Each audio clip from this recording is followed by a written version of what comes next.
Ayer la FESI convocara una conferencia de prensa que duró un poco más de una hora, la transmitimos aquí en Emisoras Unidas. Bueno, se supo, entre otras cosas, que se estaba planteando una solicitud de retiro de inmunidad contra el presidente Bernardo Arévalo, en un caso que han denominado mecanismo de corrupción MISIVI.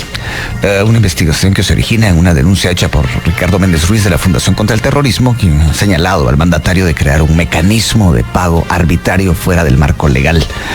Hubo varios momentos en esa conferencia de prensa, uno de ellos en la presentación audio del caso La Línea.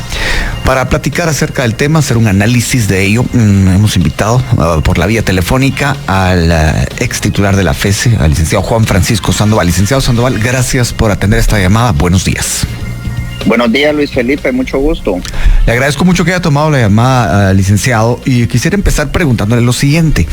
¿Cómo analiza usted que la FESI haya presentado entre sus argumentos de ayer una grabación del expresidente Otto Pérez Molina del caso La Línea? ¿Cómo lo ve?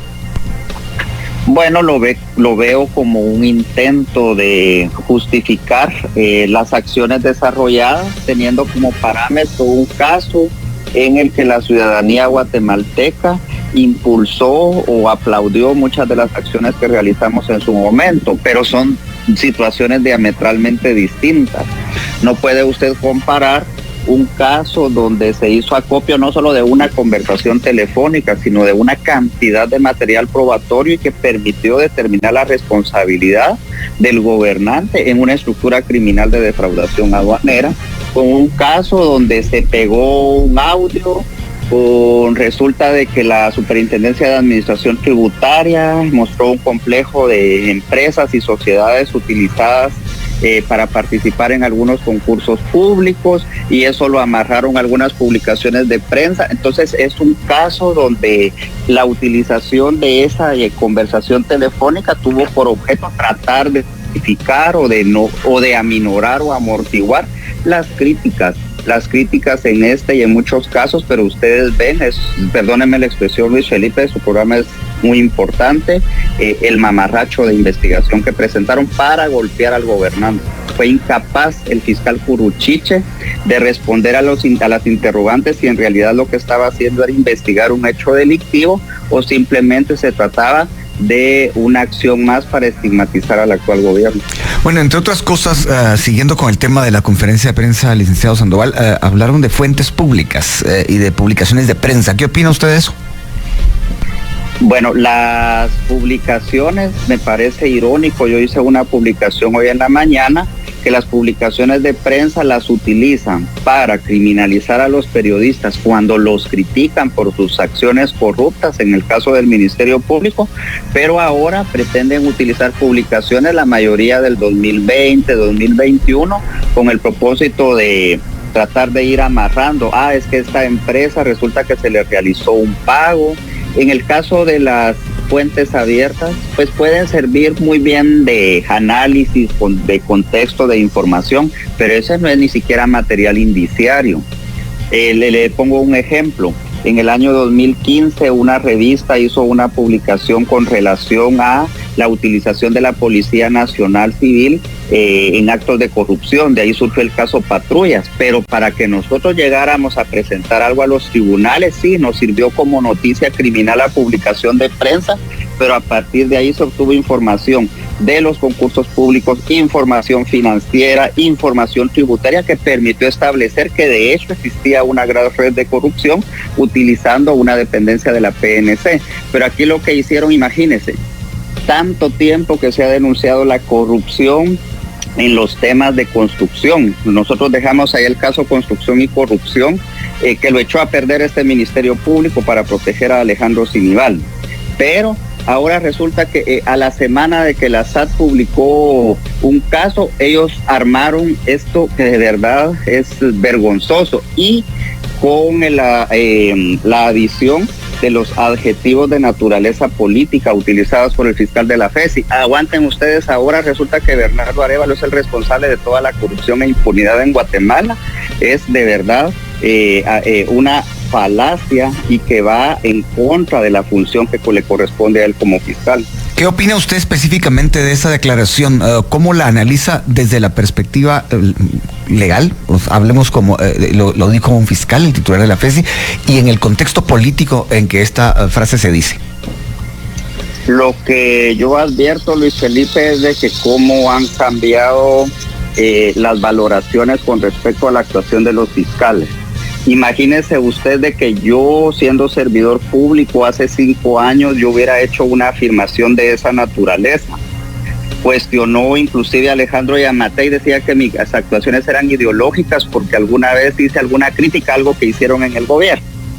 Imagínese que en conferencia de prensa, utilizando a alguien que primero tiene inmunidad, imagínese que él es el primer funcionario del país, es un dignatario, y a pesar de eso se atreve a hacer esas afirmaciones que carecen de material probatorio, pero que están impresas de su visión política. Está utilizando la plataforma del Ministerio Público para hacer sus manifestaciones políticas, y lo hemos visto en cada actuación, en el caso en contra del partido político Semilla, en este caso el tema de la Universidad de San Carlos, que si de verdad hiciéramos un análisis de la calidad probatoria de las investigaciones, son todo un desastre, y por el contrario echaron a perder todos los casos de gran corrupción. Por eso es necesario que se atienda a las recomendaciones de la Comisión Interamericana de Derechos Humanos y que un grupo de expertos independientes analice estas actuaciones del Ministerio Público, que no perjudican a Bernardo Arévalo, en realidad perjudican al futuro de la justicia del país.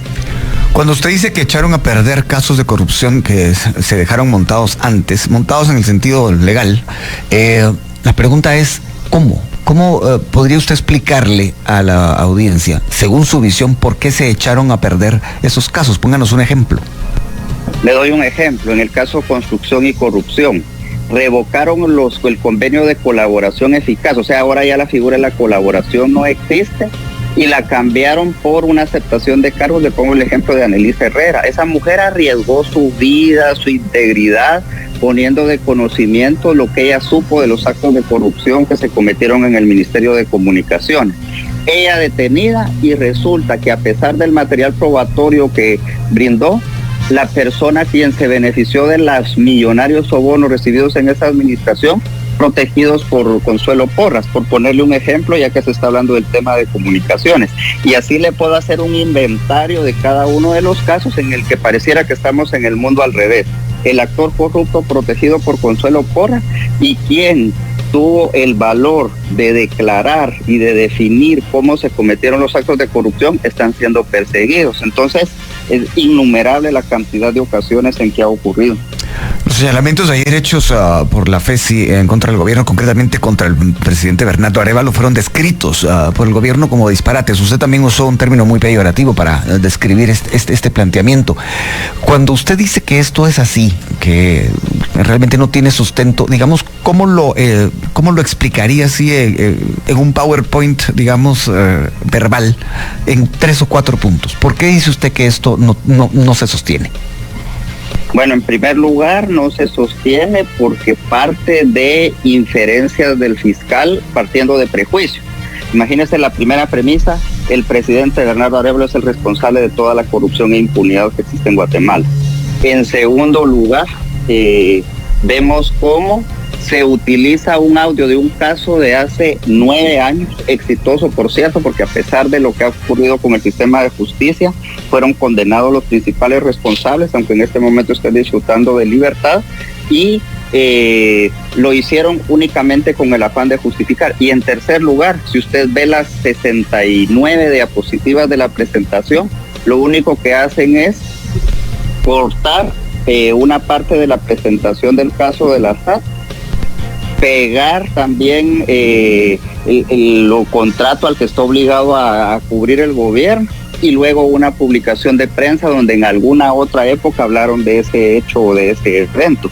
Es eso, y luego copiar los artículos. Entonces, esos son algunos, pero usted me pidió 3 de los aspectos por los que se advierte que ese caso de verdad es todo un montaje.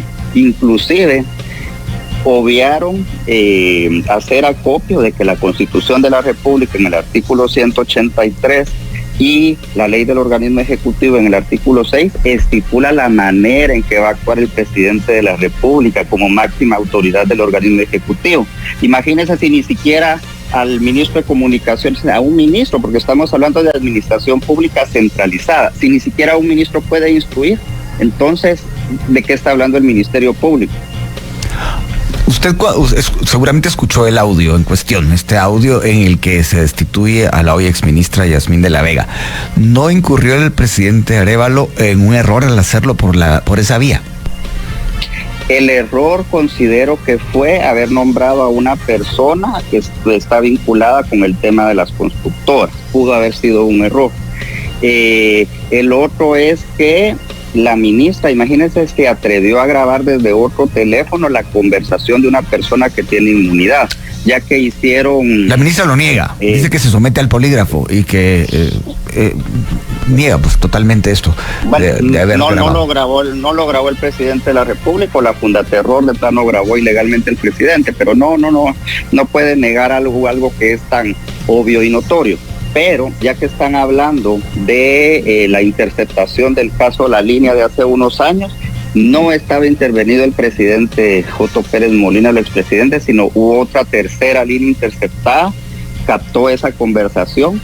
La conversación fue utilizada hasta el momento en que le fue levantada la inmunidad al presidente de la República. Entonces, no puede hacerse esas comparaciones porque únicamente lo hicieron como para tratar de quedar bien, pero lo que vemos es que las críticas van a arreciar en contra del Ministerio Público y el peligro es de que quienes critican a la Fiscalía por el absurdo de ayer también vayan a ser criminalizados. Licenciado Sandoval, le pido un momento de paciencia, vamos a la pausa, regresamos. Y bueno, eso ha sido todo, espero que les haya gustado el video y si fue así, pues ya saben, dejen su poderoso like o dislike. Suscríbanse y activen la campanita de notificaciones para no perderse de los nuevos videos. También les recuerdo que ustedes tienen la última opinión en la cajita de comentarios. Así que sin más, yo me despido deseándoles éxito en todo. Así que nos vemos en el próximo video.